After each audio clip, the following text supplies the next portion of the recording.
예, 더불어민주당 송옥주 의원입니다. 오늘 이 자리는 이병기 전 비서실장이 증인으로 참석하기로 했는데요. 채택되지 못해서 상당히 유감입니다. 이병기 실장은 박근혜 정부 때 대통령 비서실장이었고요. 물대포를 맞고 쓰러진 백남기 농민에 대한 정부 대응을 주도한 사실이 확인되었습니다. 강경진압의 컨트롤타워가 청와대 2인자인 비서실장이라는 점이 상당히 충격적인 부분이고요. 또 강경진압 여론조성을 위해서 보수단체를 활용하라고 주문까지 했고, 또 경찰 대응이 소극적이다, 공식적인 대응을 주문하기까지 한 사람입니다. 이병기 실장의 행태를 보면서 청와대의 역할과 책무가 무엇인지 다시 한번 되짚어보게 됩니다. 청와대는 정부의 국정과제를 추진하고 국민의 생명과 안전을 지키는 그런 일을 하는 곳인데요. 지금 이병기 실장을 비롯해서 전 정부의 청와대 분들께서 그러지 못한 상황을 대했을 때 우리 국가와 국민이 얼만큼 위험과 피해에 처해 있는지를 다시 한번 느끼게 되고 반성을 하게 되는 부분입니다. 비서실장님, 이번을 계기로 해서 청와대가 어떤 일을 해야 되는지 다시 한번 좀 책임감이 좀 클 것 같습니다. 예, 저희들이 해야 할 일, 하지 말아야 할 일 잘 구분해 가면서 노력하겠습니다. 네네. 그 다음은 최저임금 관련돼서 일자리 수석계 질의를 하겠는데요. 자료를 좀 보시겠습니다. 저게 19대 대선과 20대 총선 때 각 당에서 지금 최저임금 관련된 공약을 내세운 겁니다. 최저임금은 국민과의 약속을 지키고 또 사람 사는 세상을 만들기 위해서 지금 추진하고 있는 건데요. 최저임금 인상에 공감하면서도 정치적 의도로 퍼주기 운운하는 문제가 있어서 이에 대해서 좀 짚어볼까 합니다. 아까 공약을 다시 한번 보시면 20대 총선에 새누리당 공약을 보면 2020년까지 8,000원 인상 효과의 정부 일부 부담이라고 그렇게 해놓은 부분이 있을 때 좀 특이한 사항이라서 제가 다시 한번 말씀을 드렸고요. 왜 최저임금 인상이 필요한지 좀 보겠습니다. OECD 저임금 노동자 비율 부분인데요. 우리나라는 OECD 중에서 세 번째로 저임금 노동자가 많습니다. 그만큼 임금 수준이 열악하다는 그런 상황이죠. OECD 국가별 평균 임금과 1인당 GDP를 살펴봤는데요. 노동자 1인당 평균 임금이 29,000달러이고 또 23위 하위권에 지금 있습니다. 근데 작년에 국내 총 생산을 보니 1조 4,112억 달러로 OECD 중에 8위입니다. 상위권에 들어가는 부분인 거죠. 경제 규모는 상위권인데 국민 개인 소득은 하위권인 겁니다. 이 부분은 사실은 임금이 돈이 제대로 분배가 되지 않는다라는 걸 얘기하는 거고요. 지난 정부 9년간의 재벌과 대기업의 이익 구조를 위해서 최저임금을 더디게 인상시켜서 발생한 양극화라는 비정상을 바로잡아야 하는 상황입니다. 그럼 최저임금 인상의 효과는 어떤지 간략하게 좀 보시면요.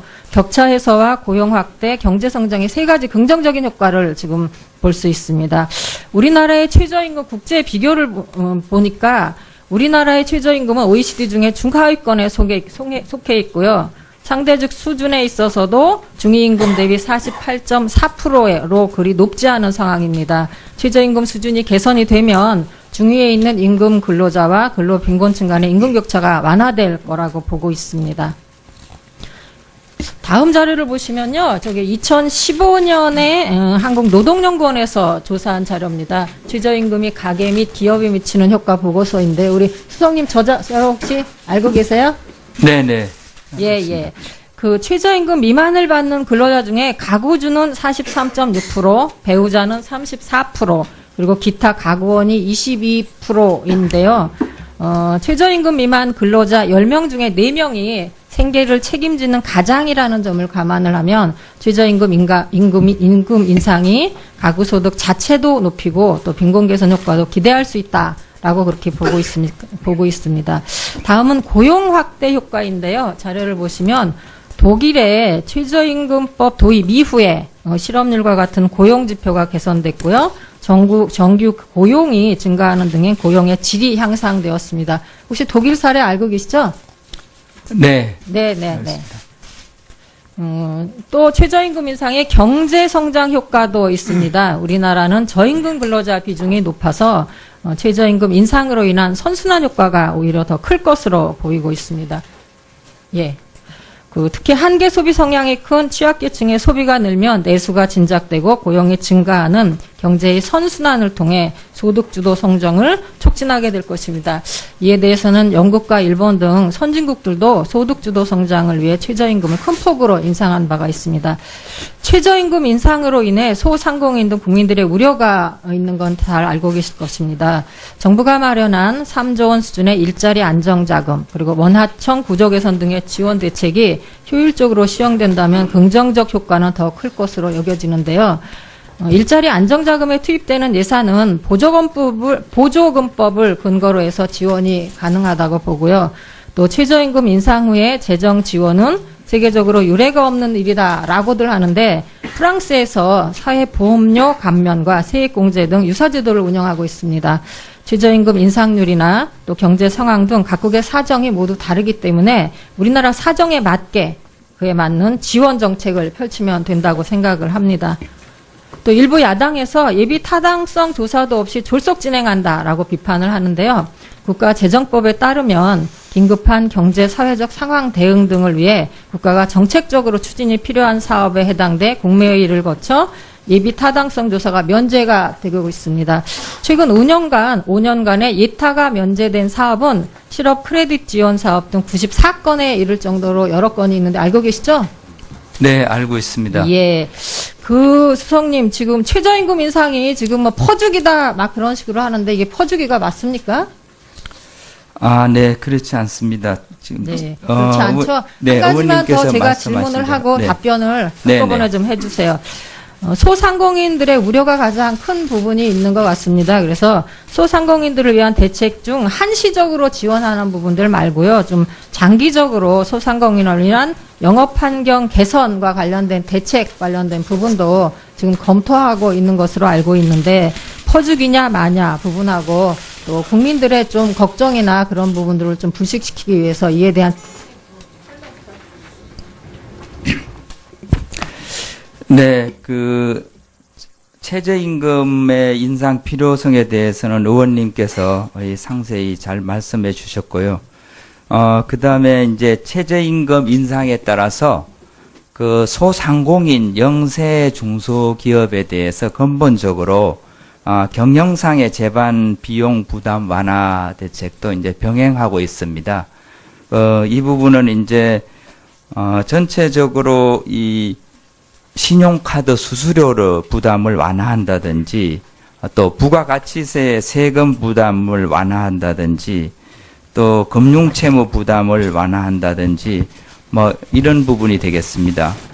아울러서 이제 불공정 관행도 좀 건절되도록 이 안정적인 임차 환경 조성 예를 들면은 상가 임대차 보호 사각지대 축소라든가 그 다음에 가맹점, 대리점에 대해서 불공정 행위를 방지한다든가 이렇게 해서 근본적으로 소상공인 영세 중소기업 지원에 대해서 대책을 하면서 내년에 우선 단기적으로 좀 부담을 완화하기 위해서 또 이 충격을 좀 어느 정도 완화하기 위해서 일자리 안정자금을 지원할 예정입니다. 네. 네. 송옥주 의원 수고하셨습니다. 다음 한국당의 김정재 의원님 질의해 주시기 바랍니다. 네, 포항북구 김정재 의원입니다. 임종석 비서실장에게 질의드리겠습니다. 최근에 청와대 중소벤처기업부의 홍종학 장관 후보자 지명은 이번 문재인 정부의 인사 참사에 소위 절정 끝장을 보여주지 않나 싶습니다. 홍 후보자는 그야말로 속 따로 겉 따로 표리부동 위선, 언행 불일치, 후한무치에 꼬박꼬박 세금 열심히 내는 우리 국민들이 정말 배신감을 느끼고 있습니다. 다 아시겠지만 이 홍 후보자께서는 2014년에 주장하기를 배를 건너서 뛰어서 상속이나 증여세를 내는 사람에게는 세금을 더 매겨야 된다고 했습니다. 그런데 정작 자신은 13살 된 딸한테 8억이라는 큰 돈을 증여하면서 엄마를 뛰어넘으면서 외할머니 돈을 증여했습니다. 그리고 정치인들은 재산 늘릴 때 늘 사인간의 채무로 돌린다라고 힐난을 했습니다. 그런데 본인은 부인과 딸이 2억 2천만 원을 차용증서를 쓰는 그래서 사인간의 채무를 3건이나 지금 신고를 했습니다. 그리고 특목고를 폐지해야 된다고 강력하게 주장하면서 1,500만 원 들어가는 특목고에 자신의 딸을 입학시켰습니다. 그리고 또 중소벤처기업부 장관이라면은 그야말로 창의, 그다음 학벌에 연연해하지 않고 그야말로 기업가 정신을 고취시켜야 되는 사람에도 불구하고 이 사람은 명문대를 나오지 않으면 중소기업이나 소양이 떨어지고 근본적인 한계가 있다라고 이런 이야기까지 하면서 소위 우리 청년 사업가들의 가슴에 대못을 박았습니다. 그런데 이런 그 이중인격 사례가 지금 이번 정부 들어서 이호성 방통위원장은 더합니다. 2008년에 방송의 독립성을 위해서 KBS 사장은 법적인 임기를 보장되어야 된다고 주장하면서 10년이 지나서는 과거 자신이 비난했던 일은 까맣게 잊어버렸는지 지금은 소위 정권의 나팔수가 되어서 서슴없이 공영방송의 사장들을 쫓아내려고 하고 있습니다. 또 아예 자격이 없는 사람도 있습니다. 김성주 국민연금공단 이사장입니다. 600조의 예산을 다루는 국민공단 이사장은 정말 중요합니다. 대한민국 경제에서도 중요한 역할을 차지할 뿐만 아니라 소위 국민의 노후 생활을 책임지고 있습니다. 따라서 재정 또는 금융 전문가가 맡아야 맞죠. 절대적으로 정치적 중립이어야 됩니다. 그럼에도 불구하고 국사학 전공인 초선에 김성주 전 의원을 내정했습니다. 이분이 경험한 거라곤 고작 국민연금 꼬박꼬박 내는 것과 보건복지위 4년 한 것이 전부입니다. 그런데 제가 이런 그 인사, 소위 말하면 인사 참사 줄줄이 왜 도대체 이어져 나오나 원인을 봤더니 결국은 이런 인사 참사를 키우는 것이 그 청와대의 원인이 있었습니다. 인사 참사가 터질 때마다 사과와 반성은커녕 억지와 궤변을 계속 주장했습니다. 이번에 그 홍종학 후보자의 쪼개기 증여에 대해서는 청와대에서 말하기를 쪼개기 증여는 국세청도 합법 절차로 소개하고 있다. 딸이 증여세를 못 내니 엄마가 빌려주고 임대료로 갚는 것은 상식적이다라고 했습니다. 상식적. 그리고 장모가 주는데 안 받냐? 그렇게 얘기를 하고 특목고 폐지를 주장하는 딸의 그 중학교 국제중 진학의 문제에 대해서 기자들에게는 여러분도 기사 쓴 대로 살고 있냐? 라고 억지 주장 궤변을 늘어놨습니다. 그야말로 본 의원이 생각하기에는 몰상식이고 상식 이하의 답변이자 태도입니다. 정말로 인사 시스템에 문제가 있어서 그런지 아니면 도덕적 그 잣대가 국민들보다 수준이 낮아서 그런지 사람이 없는 건지 도대체 알 수가 없습니다. 그야말로 집권 여당 내에 캠코더, 캠프 인사, 코드 인사, 더불어민주당 인사만을 생각하니까 이렇게 인재풀이 없지 않나라는 생각을 해보게 됩니다. 다 아시다시피 1기 내각 구성은 캠코더 인사라고 누구나 지금 얘기를 하는 이유가 국무총리를 포함해서 19명 중에요. 17명, 89.4%가 지금 문재인 캠프 시민단체 또는 정치인 출신입니다. 알고 계시죠? 네. 그리고 지금 더 문제는 법적 도덕적 논란으로 낙마한 사람이 7명에 이릅니다. 실장님, 네. 혹시 그 예비 후보자들이 작성해야 되는 사전 질문서가 있나요? 그렇습니다. 항목이 몇 개인가요? 160개 항목 좀 됩니다. 60개요? 160개 항목 160개. 좀 됩니다. 네. 그것도 조금 원래 한 200여 개 항목이었는데요. 한 줄였습니까? 160여 개 정도로 재정리를 했습니다. 네. 예, 지난 박근혜 정부에 제가 이번 정부 거는 자료 제출하실 수 있죠? 그거 그 항목 말씀하시는 네. 겁니까? 그 조금 공개하는 문제를 검토하고 있습니다. 아니 그게 그게 당연히 공개해야 되는 거지. 그걸 뭘 검토하고 있습니까? 아니 질문에 대한 답변을 바라는 것도 아니고 질문인데 그걸 왜 공개를 못 합니까? 아니 저희가 실제로 지금 자, 잠깐만요. 예. 박근혜 정부 때 그 공개하겠습니다, 제가. 박근혜 정부 때 200개 항목이 있었습니다. 그 중에 66개가 재산 형성이나 세금에 관한 질문입니다. 여기에 빗대서, 자료를 안 주니까요. 여기에 박근혜 정부에 준해서 홍종학 후보자 경우에 지금 논란이 된 거를 한번 답을 해봤습니다. 거기 보면 분명히 미성년 또는 무소득 자녀의 명의의 부동산이 있습니까? 라는 항목도 있고요. 가족 간 채권 및 채무 관계가 있습니까? 라는 항목도 있습니다. 제가 생각하기에는 최소한 이런 항목에 대해서 그 답변에 대해서 조금만 진정성 있게 이걸 체크를 했어도 이렇게 인사 난맥상을 보이지는 않았다고 생각을 합니다. 체크해 보셨나요? 관련한 항목들은 대부분 다 있습니다. 의원님 절대로 완화되지는 않았습니다. 예. 자, 그러면 아직까지도 상식적이라고 생각을 하십니까? 홍종학 후보자에 대해서 말씀하시는 자, 겁니까? 8억이라는 재산에 대해서 증여세를 딸과 어린 13살의 딸과 어머니가 차용증을 쓰고 한 거 그 부분이 상식적이라고 생각을 하십니까? 이제 증여는 상식적인가요? 상식적이라고 생각하십니까? 대답을 좀 이따 아니, 저한테 아니요. 기회를 좀 묻는 주시면 상식적이라고 생각, 왜냐하면 청와대가 공식적으로 낸 답변이기 때문입니다. 상식적이라고 생각하십니까? 여전히? 글쎄 조금 설명할 기회를 주시면 답변을 결국은 어차피 드리겠습니다만. 상식적이다 아니다라면 답할 거 아닙니까? 지금 시간이 없어서 그렇습니다. 상식적입니까? 의원님 시간 맞추시면 그러면 저한테 답변 기회를 좀 주시죠. 예. 자, 그리고 하나 제안을 드리겠습니다. 채용 비리 근절에 대해서인데요. 아까 다른 의원님께서 말씀하셨는데, 지금 대통령이 모범을 보이셔야 됩니다. 채용 비리 근절하는 거 문준용, 문재인 대통령 아들 고용정보원의 특혜 채용 의혹도 밝혀내실 겁니까?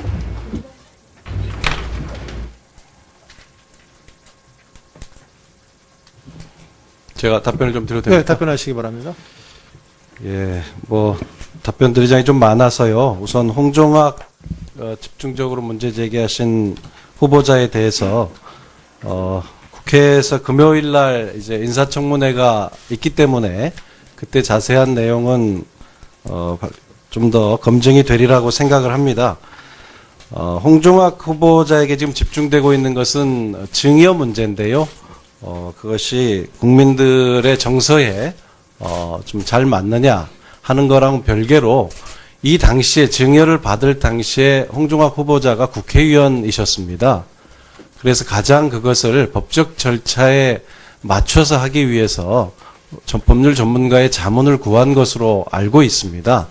그래서 그런 과정들이 우리 사회에서 이루어지고 있는 다른 증여 상속 등에 비춰서 어떻게 평가할 것이냐 하는 것은 금요일 날 청문회에서 좀 더 자세히 다뤄질 것으로 기대하고 그 이후에 좀 국민적 평가를 받을 수 있지 않을까 그렇게 생각합니다. 저희들로서는 홍종학 후보자가 이제 도덕성 문제나 여러 가지 그런 어떤 검증에 대한 항목 그리고 그분이 가지고 있는 후보자로서의 자질과 능력에 대한 문제를 종합적으로 봐서 업무를 잘 하실 수 있는 후보자라고 봤습니다. 네. 중위에 있는 임금 근로자와 근로 빈곤층 간의 임금 격차가 완화될 거라고 보고 있습니다. 다음 자료를 보시면요. 저기 2015년에 한국노동연구원에서 조사한 자료입니다. 최저임금이 가계 및 기업에 미치는 효과 보고서인데 우리 수석님 저자 혹시 알고 계세요? 네네. 예. 그 최저임금 미만을 받는 근로자 중에 가구주는 43.6%, 배우자는 34%, 그리고 기타 가구원이 22%인데요. 최저임금 미만 근로자 10명 중에 4명이 생계를 책임지는 가장이라는 점을 감안을 하면 최저임금 임금 인상이 가구 소득 자체도 높이고 또 빈곤 개선 효과도 기대할 수 있다라고 그렇게 보고 있습니다. 다음은 고용 확대 효과인데요. 자료를 보시면 독일의 최저임금법 도입 이후에 실업률과 같은 고용 지표가 개선됐고요. 정규 고용이 증가하는 등의 고용의 질이 향상되었습니다. 혹시 독일 사례 알고 계시죠? 네. 네. 더불어민주당 송옥주 의원입니다. 오늘 이 자리는 이병기 전 비서실장이 증인으로 참석하기로 했는데요. 채택되지 못해서 상당히 유감입니다. 이병기 실장은 박근혜 정부 때 대통령 비서실장이었고요. 물대포를 맞고 쓰러진 백남기 농민에 대한 정부 대응을 주도한 사실이 확인되었습니다. 강경진압의 컨트롤타워가 청와대 2인자인 비서실장이라는 점이 상당히 충격적인 부분이고요. 또 강경진압 여론조성을 위해서 보수단체를 활용하라고 주문까지 했고 또 경찰 대응이 소극적이다. 공식적인 대응을 주문하기까지 한 사람입니다. 이병기 실장의 행태를 보면서 청와대 역할과 책무가 무엇인지 다시 한번 되짚어보게 됩니다. 청와대는 정부의 국정과제를 추진하고 국민의 생명과 안전을 지키는 그런 일을 하는 곳인데요. 지금 이병기 실장을 비롯해서 전 정부의 청와대 분들께서 그러지 못한 상황을 대했을 때 우리 국가와 국민이 얼만큼 위험과 피해에 처해 있는지를 다시 한번 느끼게 되고 반성을 하게 되는 부분입니다. 비서실장님, 이번을 계기로 해서 청와대가 어떤 일을 해야 되는지 다시 한번 좀 책임감이 좀 클 것 같습니다. 예, 저희들이 해야 할 일, 하지 말아야 할 일 잘 구분해 가면서 노력하겠습니다. 네네. 그 다음은 최저임금 관련돼서 일자리 수석계 질의를 하겠는데요. 자료를 좀 보시겠습니다. 저게 19대 대선과 20대 총선 때 각 당에서 지금 최저임금 관련된 공약을 내세운 겁니다. 최저임금은 국민과의 약속을 지키고 또 사람 사는 세상을 만들기 위해서 지금 추진하고 있는 건데요. 최저임금 인상에 공감하면서도 정치적 의도로 퍼주기 운운하는 문제가 있어서 이에 대해서 좀 짚어볼까 합니다. 아까 공약을 다시 한번 보시면 20대 총선에 새누리당 공약을 보면 2020년까지 8,000원 인상 효과에 정부 일부 부담이라고 그렇게 해놓은 부분이 있는데 좀 특이한 사항이라서 제가 다시 한번 말씀을 드렸고요. 왜 최저임금 인상이 필요한지 좀 보겠습니다. OECD 저임금 노동자 비율 부분인데요. 우리나라는 OECD 중에서 세 번째로 저임금 노동자가 많습니다. 그만큼 임금 수준이 열악하다는 그런 상황이죠. OECD 국가별 평균 임금과 1인당 GDP를 살펴봤는데요. 노동자 1인당 평균 임금이 29,000달러이고 또 23위 하위권에 지금 있습니다. 근데 작년에 국내 총 생산을 보니 1조 4,112억 달러로 OECD 중에 8위입니다. 상위권에 들어가는 부분인 거죠. 경제 규모는 상위권인데 국민 개인 소득은 하위권인 겁니다. 이 부분은 사실은 임금이 돈이 제대로 분배가 되지 않는다라는 걸 얘기하는 거고요. 지난 정부 9년간의 재벌과 대기업의 이익 구조를 위해서 최저임금을 더디게 인상시켜서 발생한 양극화라는 비정상을 바로잡아야 하는 상황입니다. 그럼 최저임금 인상의 효과는 어떤지 간략하게 좀 보시면요. 격차 해소와 고용 확대, 경제 성장의 세 가지 긍정적인 효과를 지금 볼 수 있습니다. 우리나라의 최저임금 국제 비교를 보니까 우리나라의 최저임금은 OECD 중에 중하위권에 속해 있고요. 상대적 수준에 있어서도 중위임금 대비 48.4%로 그리 높지 않은 상황입니다. 최저임금 수준이 개선이 되면 최저임금 인상의 경제 성장 효과도 있습니다. 우리나라는 저임금 근로자 비중이 높아서 최저임금 인상으로 인한 선순환 효과가 오히려 더 클 것으로 보이고 있습니다. 예. 특히 한계 소비 성향이 큰 취약계층의 소비가 늘면 내수가 진작되고 고용이 증가하는 경제의 선순환을 통해 소득주도 성장을 촉진하게 될 것입니다. 이에 대해서는 영국과 일본 등 선진국들도 소득주도 성장을 위해 최저임금을 큰 폭으로 인상한 바가 있습니다. 최저임금 인상으로 인해 소상공인 등 국민들의 우려가 있는 건 잘 알고 계실 것입니다. 정부가 마련한 3조 원 수준의 일자리 안정자금 그리고 원하청 구조개선 등의 지원 대책이 효율적으로 시행된다면 긍정적 효과는 더 클 것으로 여겨지는데요. 일자리 안정자금에 투입되는 예산은 보조금법을 근거로 해서 지원이 가능하다고 보고요. 또 최저임금 인상 후에 재정 지원은 세계적으로 유례가 없는 일이다라고들 하는데 프랑스에서 사회보험료 감면과 세액공제 등 유사제도를 운영하고 있습니다. 최저임금 인상률이나 또 경제 상황 등